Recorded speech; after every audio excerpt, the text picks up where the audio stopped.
Hello, we are now on chapter 10. Okay, I am going to go ahead and break this chapter down into two separate recordings. This chapter covers feeding and eating issues, elimination issues, and wake or sleep and wake disruption. Tripping over my words already, and we're just starting. Sleep, wake, and disruption disorders. Often we say disruptive disorders. All right, so we are going to go ahead and do feeding and eating and elimination. So eating disorders, right? When we talk about eating disorders, we're going to talk about the big ones, which are anorexia nervosa, bulimia nervosa, and then we're going to talk about the one that is new to the DSM, and that is binge eating disorder. I feel like we've always known that binge eating disorder should be a separate diagnosis. However, it just wasn't put in the DSM before. Before, when we treated someone for this, we had to call it eating disorder not otherwise specified. And then sometimes insurance would cover therapy for it, and sometimes they would not. All right, so let's get going. Eating disorders in general. So this is a diagnosis for people who experience persistent disturbances of eating or eating-related behavior that results in changes in how they eat or retain their food. And I want you to remember that this is a mental health disorder. This is not a medical separate disorder. It can cause medical disorders, but it is not a medical disorder. It's not a difficulty with chewing. It's not a difficulty with holding food down. It is mentally a difficulty with those things.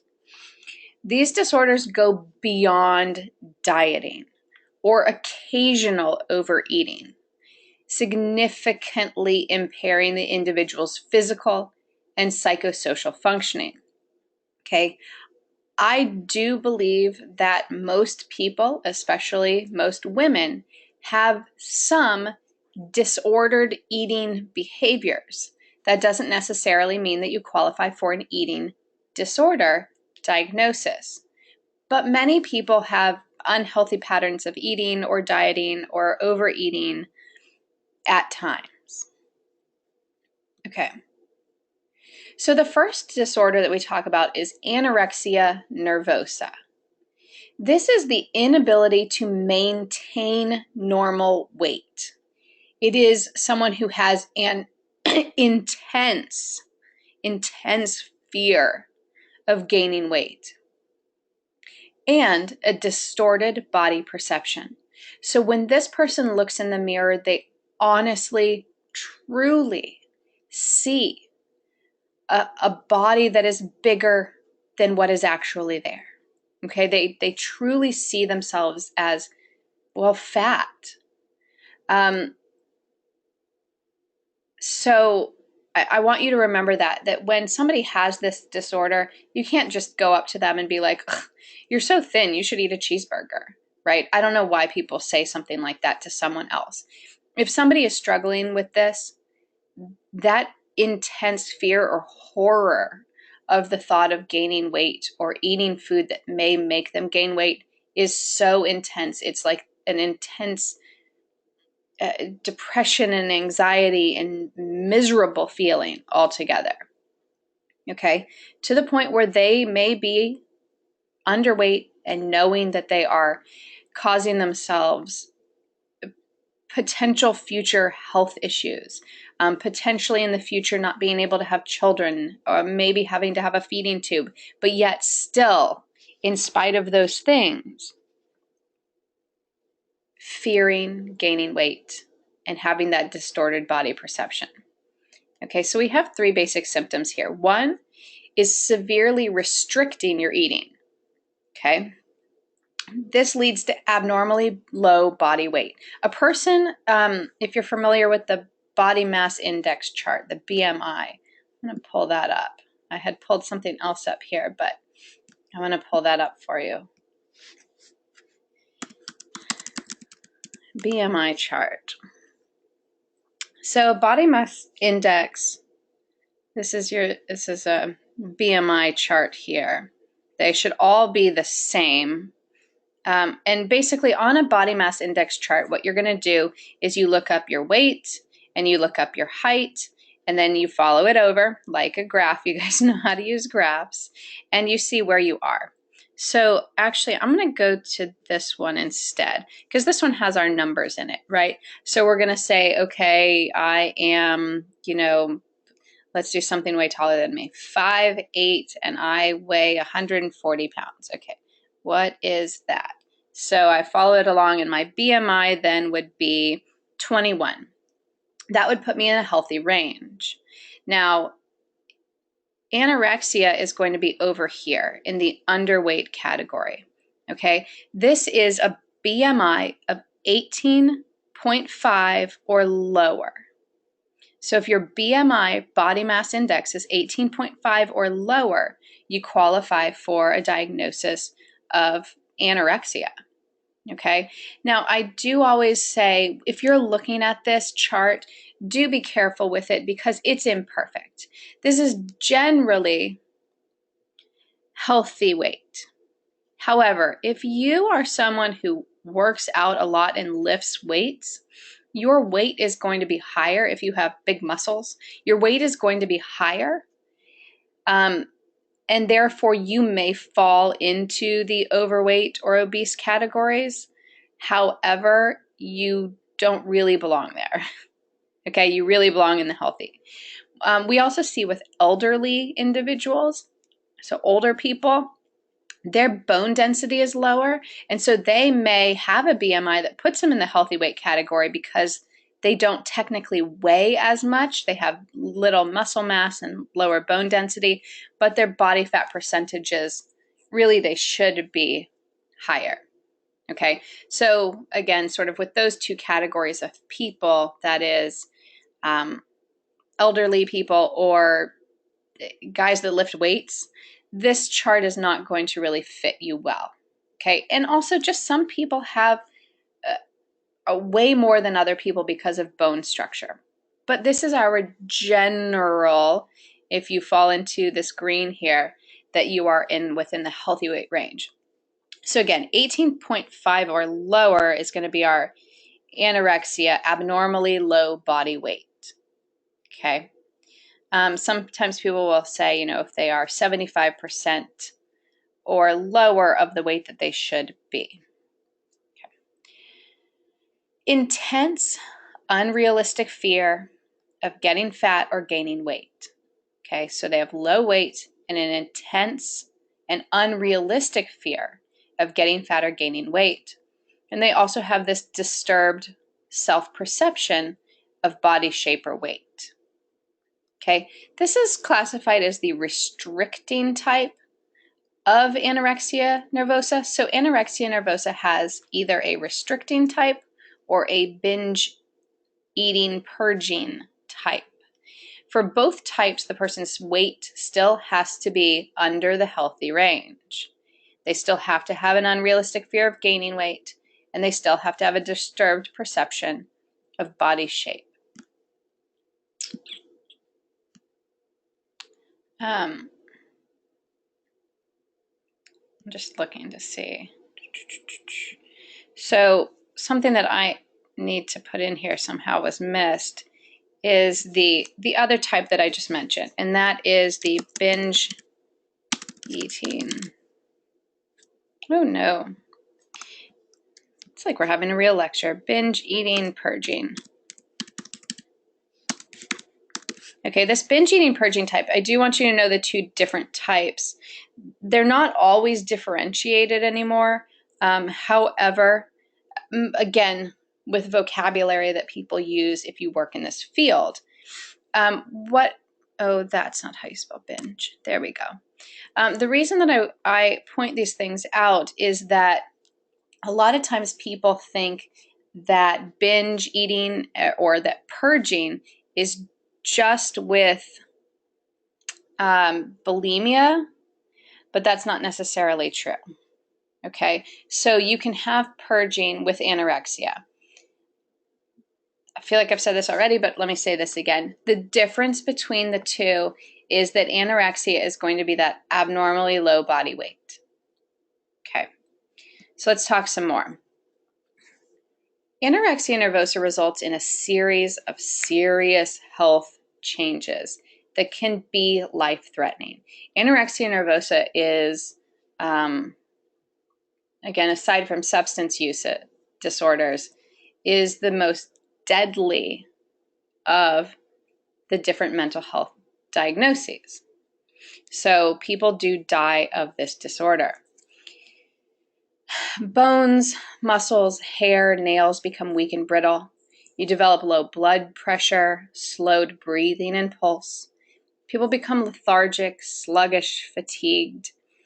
Infertility, disturbed sexual function. Gastrointestinal system functions abnormally. You can have heart and brain damage, and you can have organ failure. This is a very serious and a very scary mental health issue. It's really important that people go and get treatment for this disorder. It is difficult to get over yourself. Some people do, but it's very difficult. A lot of times people with more severe anorexia need to go to a facility where they are monitored, their eating is monitored. The problem is this: when you don't eat for a while, or your brain is not getting the nutrients it needs, then your brain is in this starvation mode. And when your brain is in starvation mode, it tells you crazy things. It tells you that you don't need to eat. It tells you that you're fat. It tells you things that are not reality. So it creates this continued cycle, right? I don't eat. My brain stops working well. My brain now tells me things that are untrue, and then I believe them even more strongly, and then I definitely don't eat. And then now the idea of telling me to eat is awful. The idea of putting food in my mouth and chewing sounds horrible. Okay, it would be the same thing as if I brought like 3 eyeballs and told you you needed to eat them, right? I want you to take a moment and just imagine, unless you like eyeballs.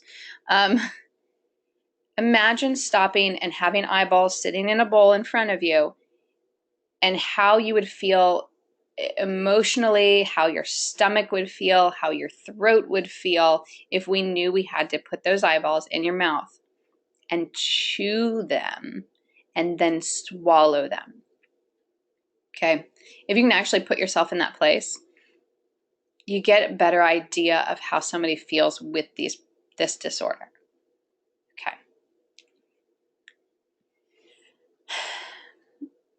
At the heart of the anorexia nervosa experience is this core disturbance in an individual's body image. A person with this disorder truly believes that their bodies are larger than they really are. And it leads them to believe that they're unattractive. It creates issues with self-esteem, all of this. Women with the restrictive form of anorexia nervosa appear not to value thinness as much as they are repelled by the idea of being overweight. That may sound confusing, right?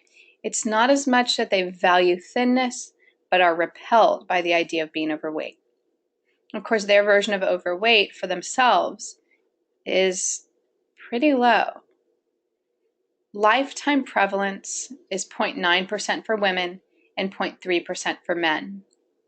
People with anorexia nervosa have higher rates of mood, anxiety, impulse control, and substance use disorders. Okay, I want to talk a little bit more about this.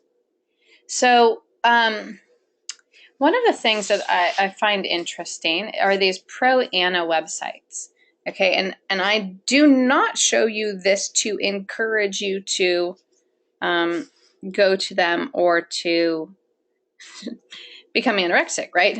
But it is simply to let you know that these are things out there. So pro-ANA means pro-anorexia, okay? And they will say on here, look, if you don't like these pages, don't come and visit them. This is freedom of speech kinds of things. But the idea is that they have these websites and blogs and goals to help women be strong and maintain their anorexia, right? It talks about Anna religion and lifestyle, my goals, my quotes, pro Anna lifestyle forever. Okay, people will, yeah, I mean, you can kind of see some of the stuff that's here, but they'll often, post pictures of anorexic bodies, and it's supposed to be, again, a positive thing. Goodness, right? So I'm going to go back to Pro Anna. We have some images I think often can be a little bit disturbing. But, again, we have these images like this where they're bragging. They're saying it's a positive thing. And these are individuals who are dying. They're actually dying. Okay. The next thing that I wanted to show you was one of the things that I like to do as far as therapy goes, and that is body tracing. So one of the things that, I just mentioned that we see is that women with this disorder, with anorexia especially, believe themselves to be bigger than they are. They look in the mirror and they truly see something bigger. They look down on their bodies and they see rolls, or they see imperfections.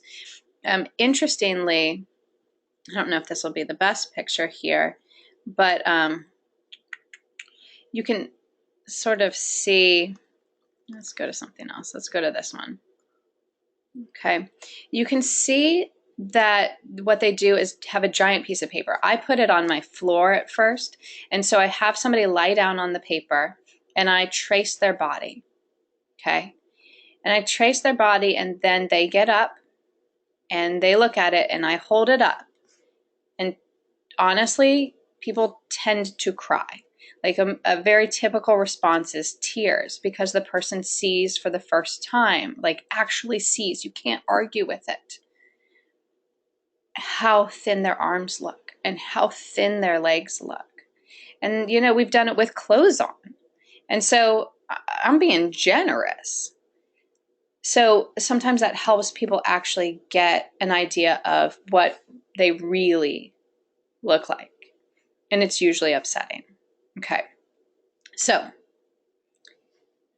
moving on from there, bulimia nervosa. Okay, so we're moving on to the next disorder. Bulimia nervosa is this alternation between extremes of eating large amounts of food in a short period of time, which is called a binge, and then compensating for the added calories by what we call a compensatory behavior, compensating. Vomiting, using laxatives or diuretics, excessive exercise, fasting, or some other extreme action to avoid gaining weight. Okay, our prevalence is higher here. Our lifetime prevalence is about 1.5 for women and about 0.5 for men.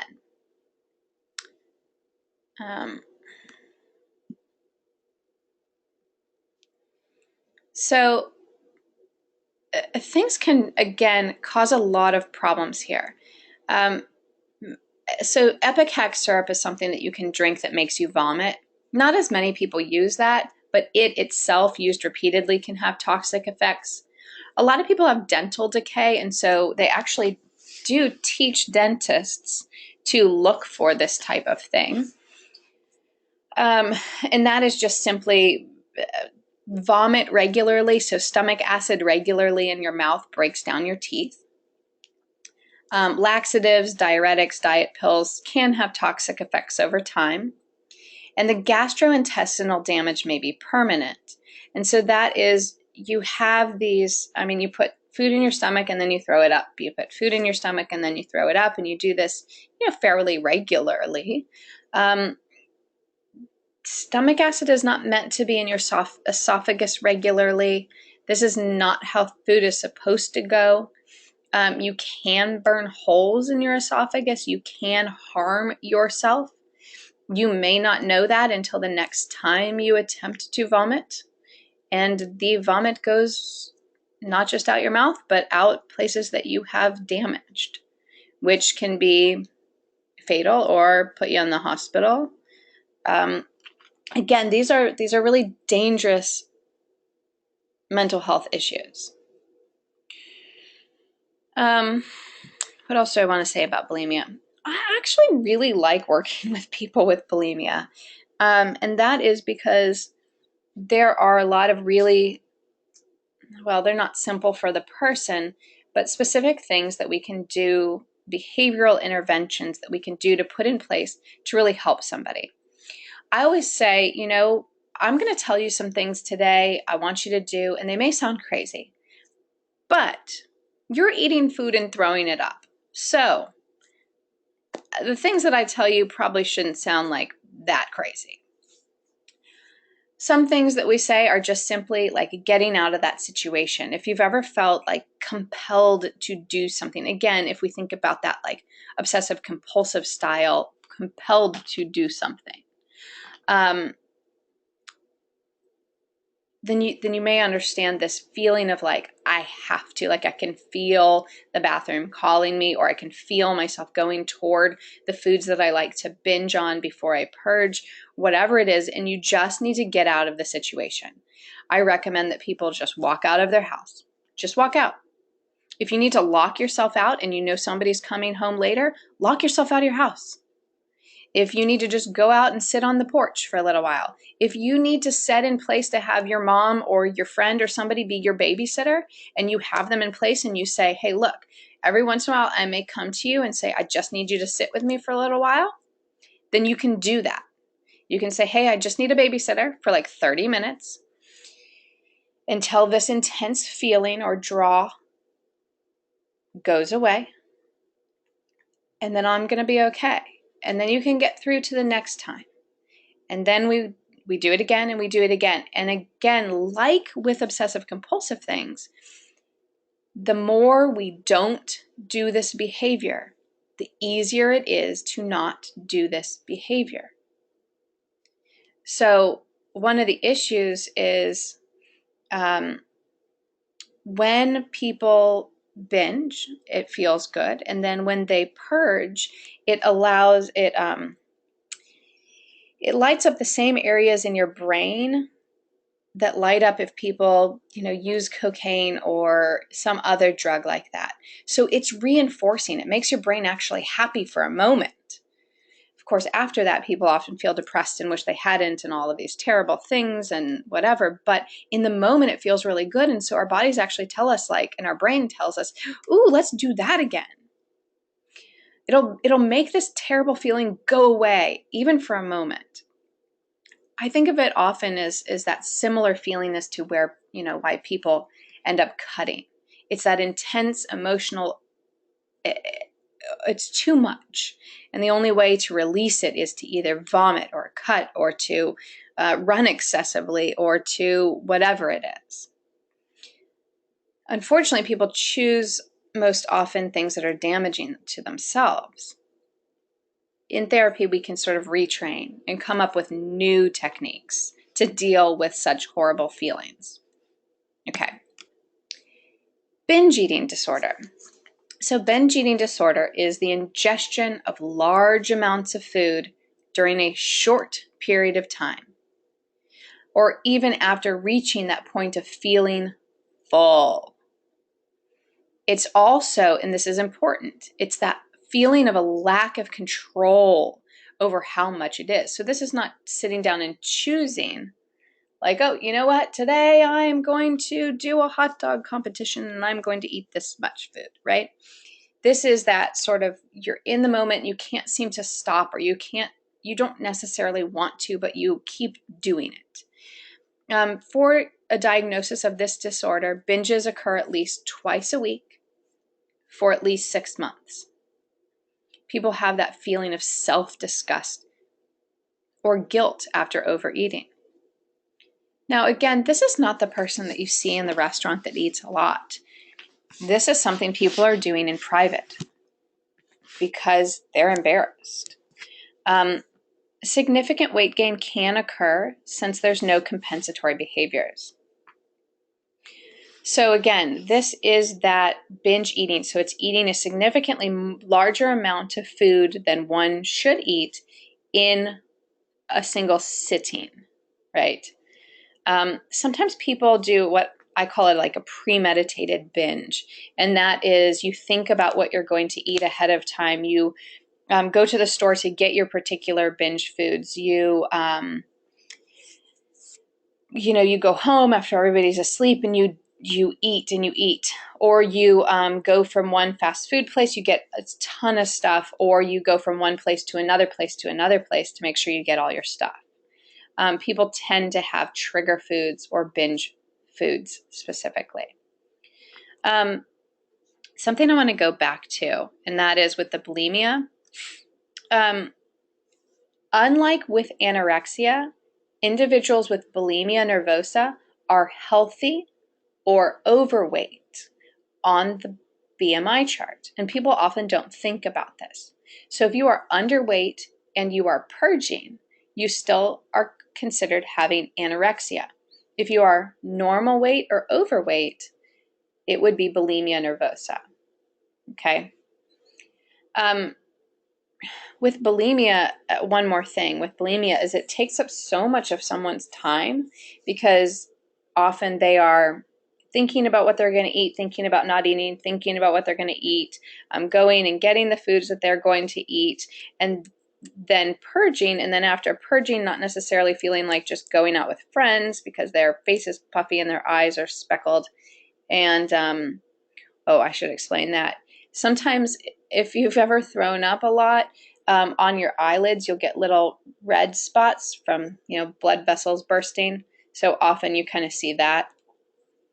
And then so people don't end up doing something after necessarily. And I find that with people who are stopping this binge purge cycle, they all of a sudden have a ton of time on their hands, and we have to figure out what do you do with all that time. Let's see.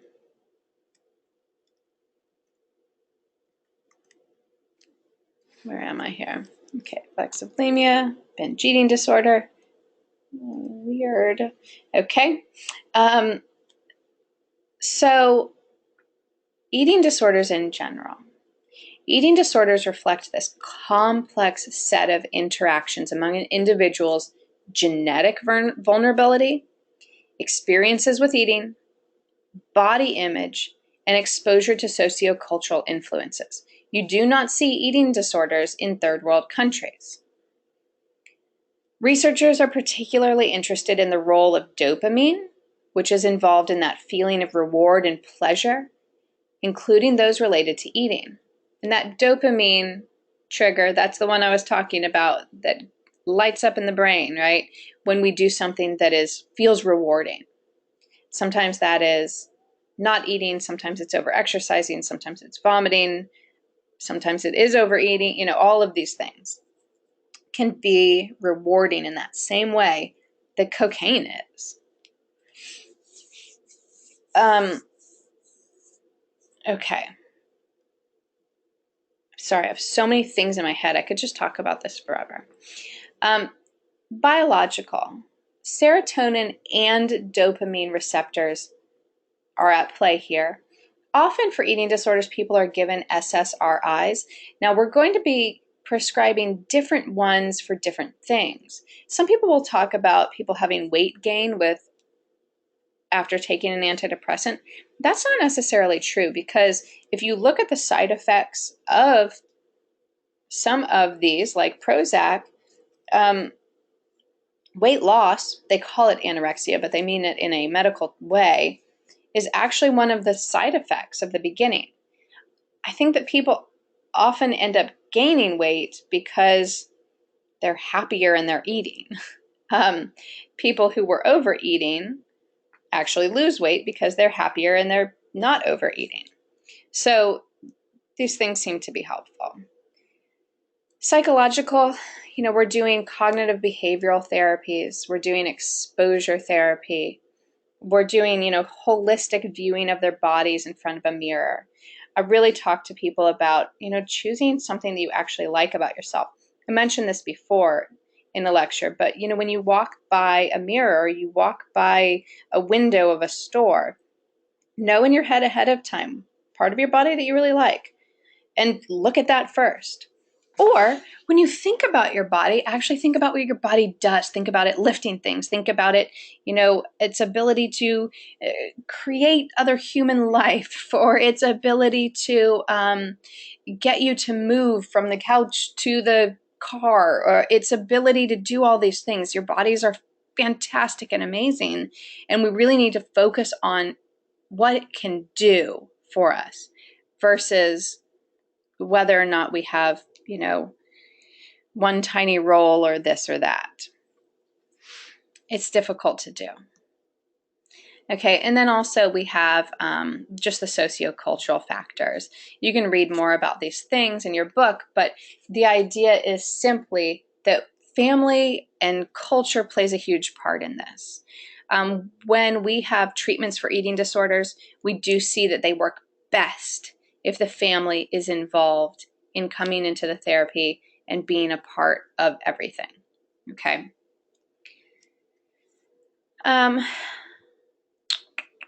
Let's see. Okay, so here's another eating disorder that's not talked about as often, and this is avoidant restrictive food intake disorder. Here, individuals show an apparent lack of interest in eating or food because they're concerned about adversive consequences. Okay, it may be that people just really don't like the color or the smell or the texture or the temperature or the taste. Now, I'm not talking about 3-year-olds. Let's be clear.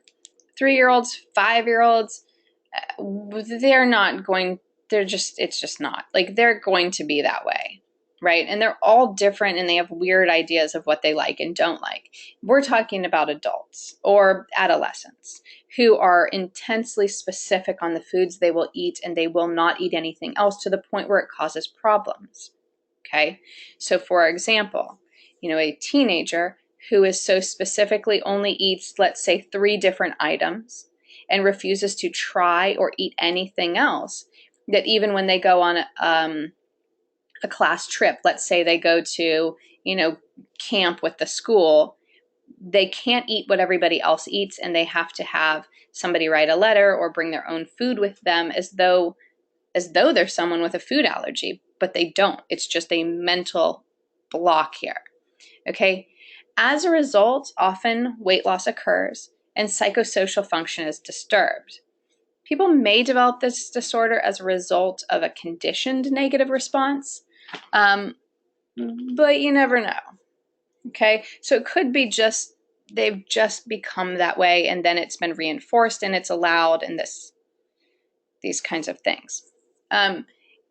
When I see individuals in therapy with this type of thing, we do a lot of exposure therapy. So I will bring in different foods, and they only have to take 1 bite of each thing, but I bring in lots of different things, and sometimes they can choose 1 out of the 5 things I bring, but we sit in here and we relax and we feel comfortable, and we don't get to leave until you try the food.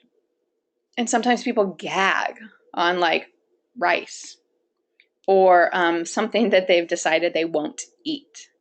I like to mix it up because I like a variety of different foods. So I will bring in, just some plain rice, and I will bring in some plain toast, and I will bring in a variety of different fruits, and I will bring in some chana masala, and I will bring in some, fried rice with tofu, and I will bring in some, different things. And they can decide on what, pick 3 out of the 10 things I brought, but you have to try it. Okay. When you're older, you don't want to be doing this in front of your family. It's embarrassing. So doing it in here in a therapy office usually is a better thing for people. We also have these eating disorders associated with childhood. One of them is pica. So pica is a condition where a person eats things that are not food. Okay? There, again, reality shows kind of have focused on this. I think there was one where like a woman was eating the inside of couch cushions. But typically it's dirt. I've got a weird little kid, one of my kids. Well, they're all kind of weird because, they're people, and all people are kind of weird. But my youngest really likes to lick dirty rocks. It's really weird.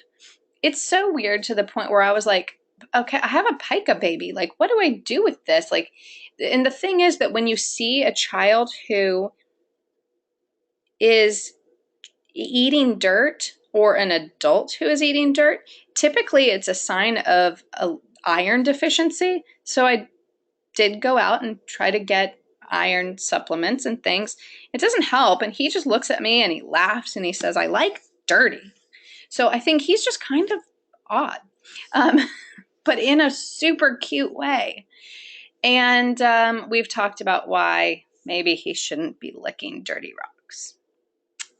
So anyway, if people are eating other things that are actual problems, right, and actually eating them, ingesting them, consequences can happen like lead poisoning or injury to the gastrointestinal tract. Like if you're eating tissues, if you're eating hair, if you're eating rocks, people eat chalk. It's a common one. These are things you're not supposed to ingest, and they can cause problems. Pregnant women also sometimes will crave dirt. And again, if you crave dirt, you probably have an iron deficiency unless you're a 3-year-old and just kind of silly. Typically, pica is typically happens with people with intellectual developmental disabilities, okay? So often people with intellectual disabilities are those who end up with these types of disorders and causing self-injury because of these disorders. Okay. Rumination disorder. So rumination disorder is this. You put food in your mouth and you chew it and then you swallow it and then you regurgitate it like a cow would. And then you either chew it again and swallow it or spit it out. Interesting, right? Okay. So eating disorder, which the infant or child regurgitates food after it's been swallowed. Typically, this happens if you have delayed or absent development of feeding and eating skills, if you have difficulty managing or tolerating food, if you're reluctant to eat food based on taste, texture, or other things, lack of appetite or interest in food, the use of feeding behaviors to comfort, soothe, or self-stimulate. Okay? With rumination disorder, often it happens, with children who have, maybe they start off with acid reflux and they just kind of get used to that feeling of swallowing and then it coming back up and then maybe swallowing it again. And again, often you really see it with children that have intellectual or developmental disabilities. You should outgrow this. Okay, we have 2 elimination disorders. Elimination. Okay, you should be able to figure that word out. Characterized by age-inappropriate incontinence. They're generally diagnosed in childhood.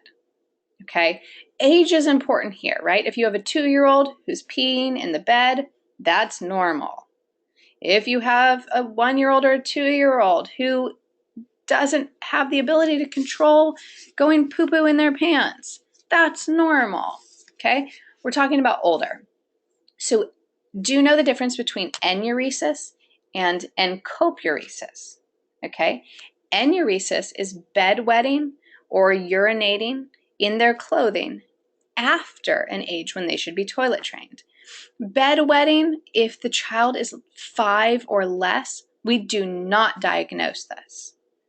That just kind of happens. If you have a 5-year-old who's going potty in their bed at night, you need to go get them up in the middle of the night and take them to the potty and then put them back in bed.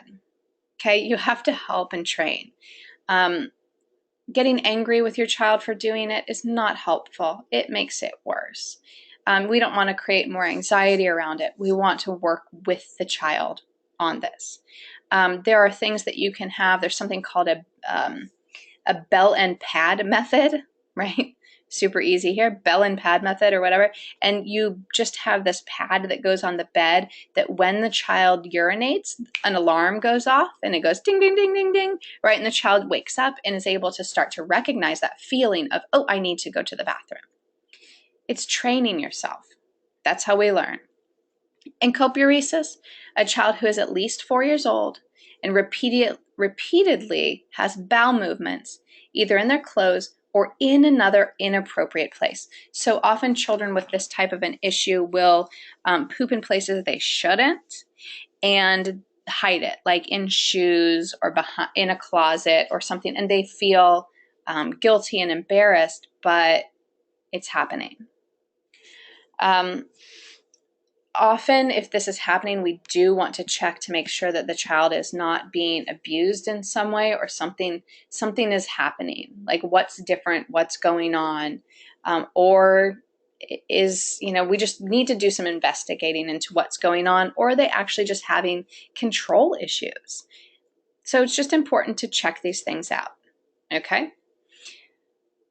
Weirdly, I could also talk about elimination disorders in more detail, but I'm going to stop. I'm going to not do that to you. And I'm going to go ahead and stop this lecture, and I will pick it up with sleep-wake disorders, okay?